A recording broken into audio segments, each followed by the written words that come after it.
After I accidentally knocked over a vase, my daughter-in-law screamed, "You're a walking mistake, and you're turning my husband into you." I am Elvira Salcedo, and I have spent 67 years learning how to be invisible.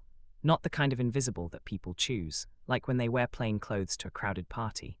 The kind of invisible that gets handed to you slowly, quietly, over decades of swallowing your words and smoothing over other people's sharp edges with the soft parts of yourself.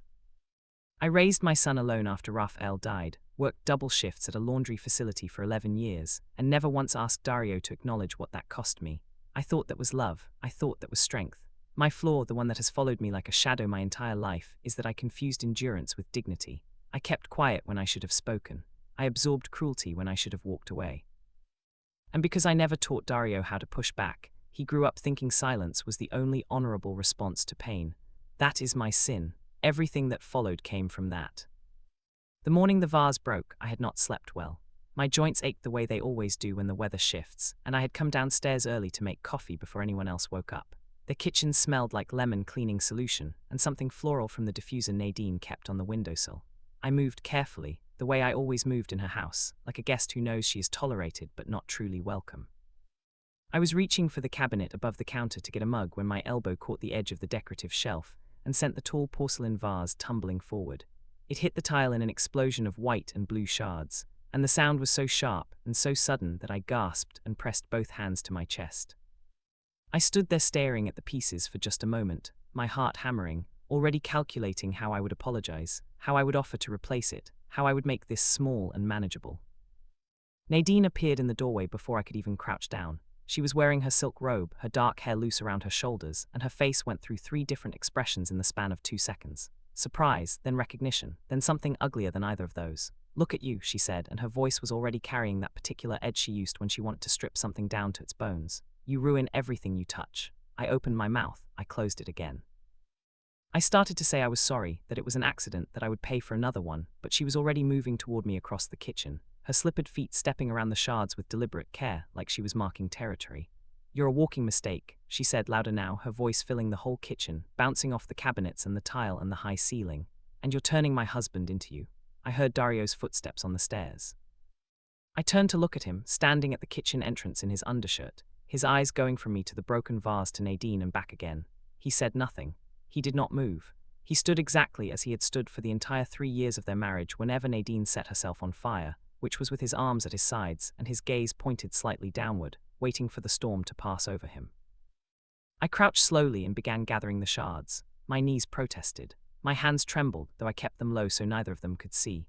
I could hear Nadine saying something about respect and carelessness, and how she couldn't trust anyone to be careful in her home, and I let the words wash over me the way I had learned to do, building a small interior wall between her voice and the place where I stored things that mattered. But then my fingers paused. One of the larger shards had a hollow underside, curved inward in a way that the others didn't, and nestled inside that curve, tucked so tightly that it would only be visible from below, was something small and cylindrical. I palmed it without thinking. Pure instinct, the same instinct that had kept me alive through 30 years of navigating difficult situations without resources or allies. I closed my fingers around it and kept gathering pieces, and when I stood and carried the shards to the trash bin, I dropped everything in except what was in my closed left hand. "I'm sorry about the vase," I said. My voice was steady. Nadine looked at me like I had said something disappointing. "Sorry doesn't unbreak it," she replied, and then she turned and walked back to the stairs, and Dario finally moved, going to the coffee maker, and neither of them spoke to me again that morning. In my room, I sat on the edge of the bed with the small object in my palm. It was a sealed plastic capsule, the old kind, about the length of my thumbnail, the sort that used to come inside small toy vending machines at grocery stores. The outside was slightly yellowed. I turned it over and over in my fingers, and a memory surfaced like something floating up from deep, cold water. Raphael, 3 months before he died, pale and thin, and not yet fully convinced by the doctors that the diagnosis was as serious as it was. He had been going through boxes in the closet, more agitated than usual, and I had asked him what he was looking for, and he had waved me off and said something about insurance, and about truths that should not be buried. I had been managing his medications and his appointments and his fear, and I had not had space inside me to hold his cryptic statements on top of all of that, and so I had set it aside, and let it go the way I let so many things go.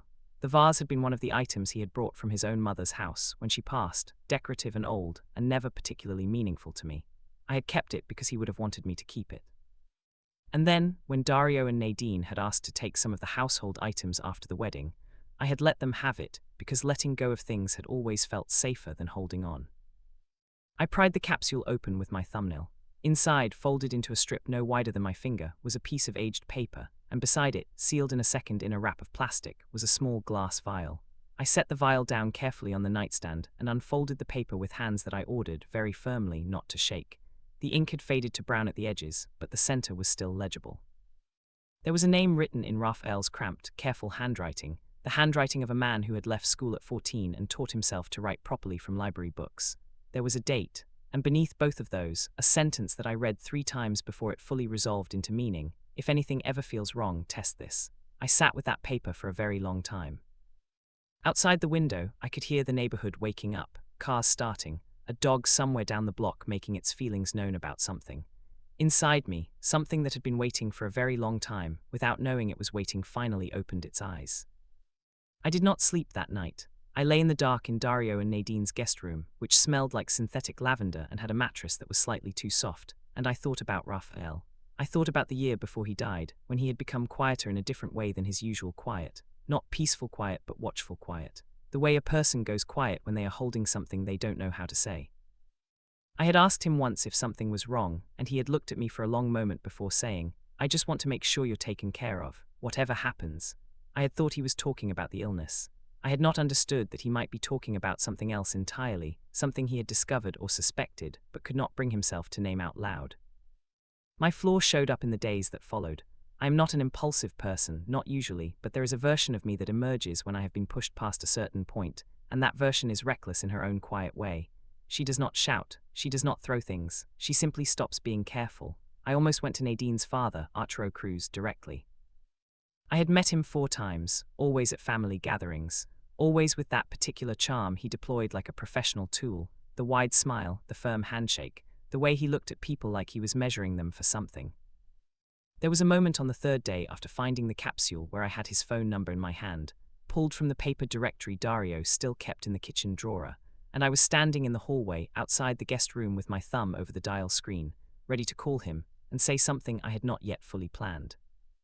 The impulse was so strong I could taste it. I wanted to see his face crack. I wanted it immediately, but something in me, the older and more patient part, pulled my thumb back. Not yet, not without knowing exactly what I was holding.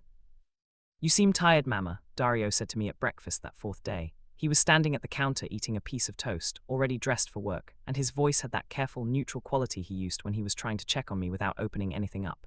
I looked at him across the kitchen and felt the familiar ache of loving someone you can see drowning by increments. "I'm fine," I told him. "I didn't sleep well." He nodded and looked at his toast. "Nadine didn't mean what she said," he offered. The words fell into the space between us with a flat, unconvincing sound. I waited. He glanced up and I could see in his eyes that he knew how hollow it sounded and that knowing made him more miserable. "She's been under pressure at work," he said. "She gets sharp when she's stressed." I kept my expression gentle because I was not angry at Dario in that moment. I was sad for him. "I know," I said. And I let it be because the time for words with Dario would come later, when I had something real to show him. I took the vial to a clinic across town on the 5th day. I had researched the process carefully, reading through legal information and clinic websites on my phone with the font enlarged to its maximum size. The clinic I chose was private, not connected to any hospital system, and the woman at the front desk had a face that told me she had seen stranger requests than mine and had long since stopped asking unnecessary questions. "I need a confidential DNA analysis," I told her. "I have a sample and I need to know its origin." She looked at the sealed vial I placed on the counter and then looked at me with the expression of someone recalibrating. "Are you the sample donor?" she asked. "No," I said. "It was left to me by my late husband as part of a personal matter. I have the documentation he included with it." She examined the original capsule and the paper, both of which I had brought in a small sealed bag, and after a consultation with someone in the back, they agreed to process it. The results would take 8 to 12 business days. I thanked her and drove home on the freeway in the late afternoon traffic, and I felt, for the first time since the vase broke, something close to calm. Nadine's hostility in those 2 weeks did not ease. If anything, it found new forms. She made comments at dinner about things being moved in the kitchen. She mentioned to Dario, loudly enough for me to hear from the hallway, that she found it exhausting to never have privacy in her own home. She told me twice, in tones that were technically polite, that I didn't need to cook dinner because she had already planned something, on evenings when I had been halfway through preparing a meal. Dario said nothing each time. He sat at the dinner table and ate whatever was in front of him, and sometimes looked at me with an expression that I recognized from his childhood, the look of a boy who had learned very early that wanting things to be different was a form of hope he could not afford. The results arrived on the 11th business day. The envelope was plain white, unassuming, the clinic's name printed small in the upper left corner. I opened it in my car in the parking lot of the supermarket where I had stopped on the pretext of needing to pick up a few things. I read it twice. Then I folded it carefully and put it back in the envelope, and sat for a moment with my hands resting on the steering wheel, looking out at the ordinary afternoon without seeing any of it. The DNA in the vial did not match the paternal profile that Raphael's known genetic information, which I had on file from his medical records, would have produced in a biological child. The analysis was technical and careful in its language, but the conclusion was clear. Dario was not Raphael's biological son. I want to be honest about what happened in me in that moment, because I told you at the beginning that I would show you my flaws alongside everything else. What I felt first was not grief. It was a kind of savage satisfaction, and I am not proud of that. There was a voice in me that said, now you have something, and that voice was cold and precise and not entirely kind. The grief came afterward, sitting underneath the satisfaction like a second flaw. Grief for Raphael, who had known or suspected and had carried it alone. Grief for Dario, who was about to have his identity reorganized without his consent. Grief for the version of my marriage that I had believed in completely, and that was now, retroactively, more complicated. I sat with all of it in the supermarket parking lot for 19 minutes, according to the clock on my phone. Then I drove home. I planned carefully after that. My impulsive moment with Arturo Cruz's phone number in my hand had scared me slightly, and I was determined not to waste what I had by moving too quickly.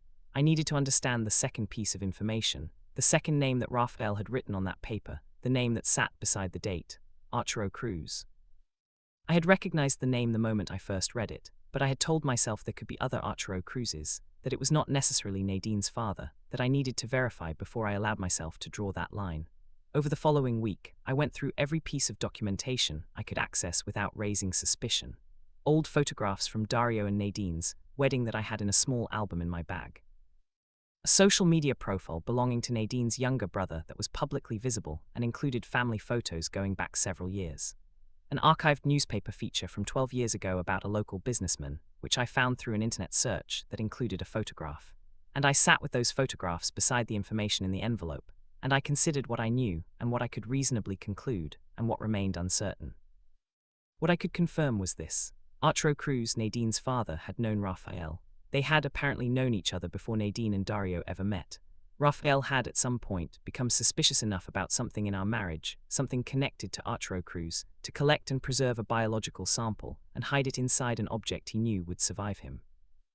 The date on the paper corresponded to a period, approximately 8 months before Dario's birth, when Raphael had been working extended hours on a project that took him out of the city for stretches at a time. I had been in those months, spending time with a small group of neighborhood women that included a woman named Celestina Cruz, Arturo's wife, which meant that Arturo had presumably been around, accessible. Present in a way that the paper, and the DNA, and Raphael's desperate posthumous message all pointed toward with quiet, devastating clarity. I need to be honest about something else here, something that my plan almost didn't account for. I am not a cruel person. I have made mistakes in my life, real ones, not just the small carelessnesses that other people call mistakes. I kept silent when silence enabled harm. I smoothed things over when friction would have been more honest. And there was a version of this plan, the version I stayed up thinking through on several different nights, that would have let me weaponize this information in a way that was not about truth but about destruction. I could feel the difference between those two impulses, and it took effort to stay on the right side of the line. What I wanted was for the truth to be known. What I did not want was to become the kind of person who used pain as currency. But I also wanted Nadine to understand, in some fundamental and lasting way, what she had said to me and what it had cost her to say it. I arranged the conversation on a Sunday afternoon, 3 weeks after finding the capsule. I waited until Dario was home, which was important because what I was carrying belonged to him more than it belonged to anyone else in that room. I set the envelope on the dining table and sat down across from it, and I waited. Nadine came downstairs first, saw me sitting there with the envelope, and stopped in the doorway. "What's that?" she asked, her tone already sharpening. "Something that needs to be looked at together," I said. "I'd like to wait for Dario." Her jaw tightened. I heard his footsteps on the stairs a moment later, and then he appeared behind her in the doorway, saw the envelope, saw my face, and something in his expression shifted into a careful, watchful quiet. They both came to the table. Nadine remained standing, arms crossed, her body language broadcasting that she was already prepared to be unimpressed. Dario pulled out a chair and sat down slowly. "What is this?" Nadine said, nodding at the envelope. "Open it," I told her. "I'm not going to open something I didn't ask for," she replied. "Then Dario can open it," I said, and I looked at my son. He looked back at me for a long moment, and I could see him measuring something, could see him deciding whether to reach for the envelope or to defer to Nadine's irritation the way he usually deferred to it. Something in my face must have told him that this was not a moment for deference. He reached out and picked up the envelope. "Dario," Nadine said. He was already opening it. He read it slowly. I watched his face. I had braced myself for this part, but watching it was still hard. He read it once, and then his eyes went back to the top, and he read it again, and then he put it down on the table very carefully and looked at it without speaking. "What is this supposed to mean?" he finally said, and his voice was a sound I had not heard from him since he was a teenager, unguarded and young and frightened. Nadine stepped forward and grabbed the paper before I could say anything. She scanned it quickly, her eyes moving fast, and then her head came up and her expression was disbelief layered over something that might have been, in a person with less armor than Nadine, the beginning of understanding. "DNA mismatch," she said. "Paternal inconsistency. What is this? Where did you even get this?" She looked at me, and her voice had not yet lost its edge. "What are you trying to pull?" "I'm not pulling anything," I said. "Your vase had something hidden inside it, something my husband left there before he died." Dario looked up. "What kind of something?" I reached into my pocket slowly and placed the original capsule on the table beside the envelope. And then I placed the folded paper, the one with the name and the date and Raphael's handwriting, next to it. Dario picked up the folded paper first. He read it. His hands tightened slightly at the edges. "This is Papa's handwriting," he said. "Yes," I said. "He wrote it." A silence spread across the table. Nadine unfolded her arms. "Okay," she said, and her voice had changed, still sharp but differently sharp now, like a knife that knows it might cut something unexpected. "What does this have to do with Arturo Cruz?" "Look at the name again," I said. She looked at the paper in Dario's hand. I watched her face. And I saw it, the exact moment when the pieces resolved into a shape she recognized. Her color did not drain quickly. It went in stages, like a tide pulling back. "That's my father's name," she said. Her voice had gone very level. "Yes," I said. Dario looked between us. "What are you saying, Mama?" I took a breath. I had rehearsed this moment many times, and in every rehearsal I had been either too cold or too emotional, and now that I was here I was simply saying it the way it was, without decoration. "The sample in the vial was from your father's house visit when you were conceived. The DNA analysis shows that the man who raised you, Raphael, was not your biological father, and the name your father left behind connects that timeline to Arturo Cruz." The room did not move for a very long time. Dario sat with his hands flat on the table, palms down, as if he needed to feel something solid.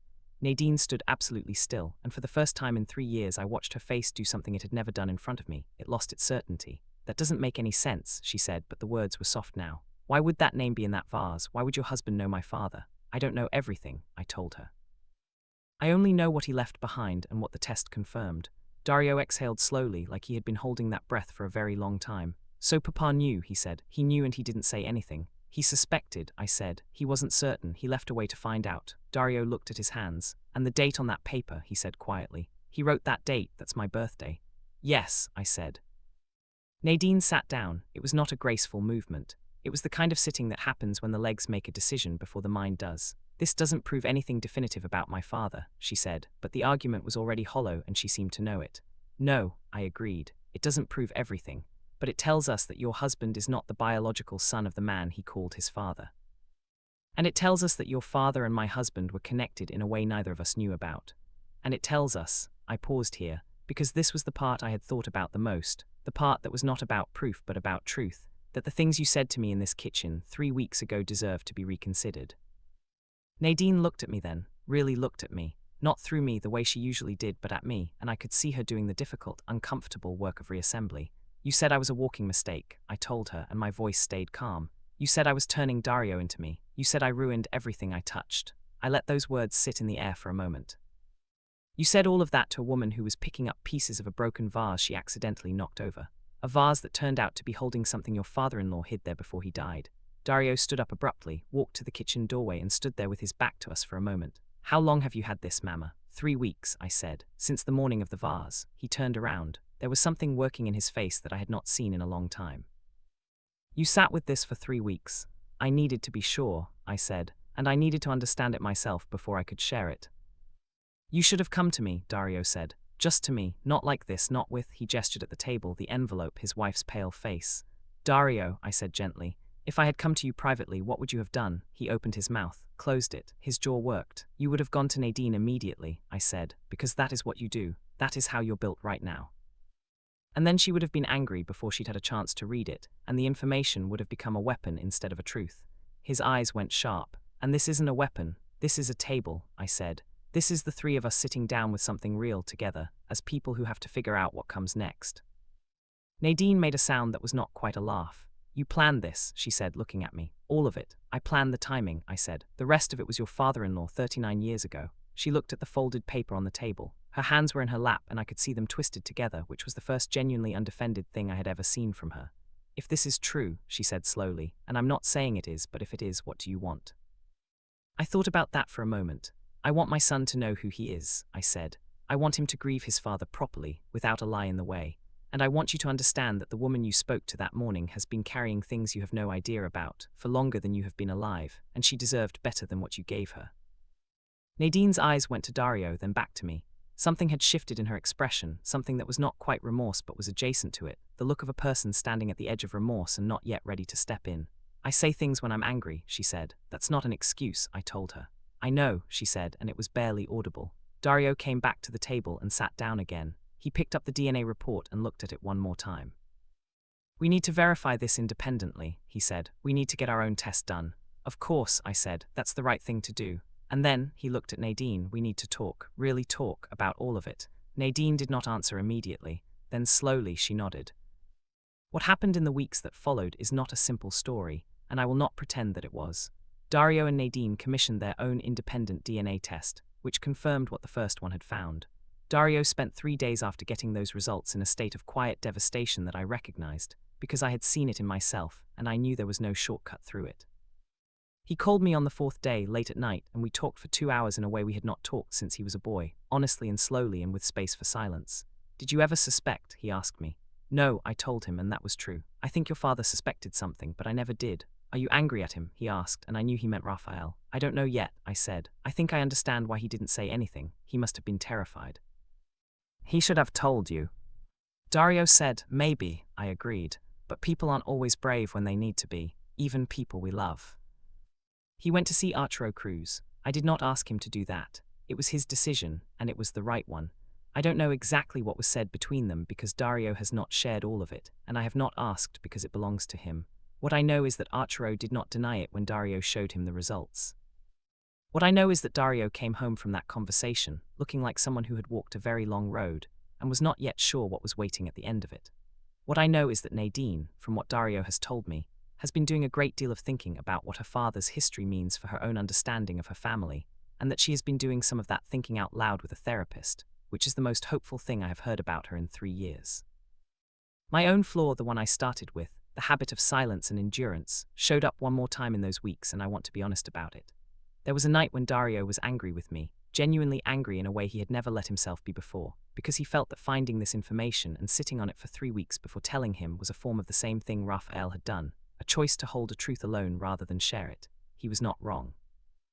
I had told myself I was waiting until I was certain, until I had verified everything, until the timing was right, and all of that was partially true. But underneath it was the old habit, the belief that I needed to fully understand something before I was allowed to name it, the fear of being wrong or premature or too much. You could have trusted me, Mama, he said. You could have just brought it to me and we could have figured it out together. I sat with that. I did not argue with it.